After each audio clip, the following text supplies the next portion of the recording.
अस्सलामु अलैकुम सामिन किराम। 7 शाबानुल मुअज़्ज़म है, 11 मार्च है। ख़बर का उन्वान है उत्तर प्रदेश में किस पार्टी को कितनी सीटें मिली हैं। आपको बता दें कि बीजेपी ने अक्सरियत से ज़्यादा सीटें हासिल कर ली हैं और बीजेपी को आखिरी मरहले तक 273 सीटें मिल गई हैं।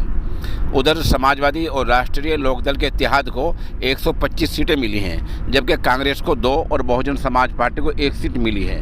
हमारी मालूमात के मुताबिक मजलिस इत्तेहाद मुस्लिमीन को कोई 1 सीट भी नहीं मिली है।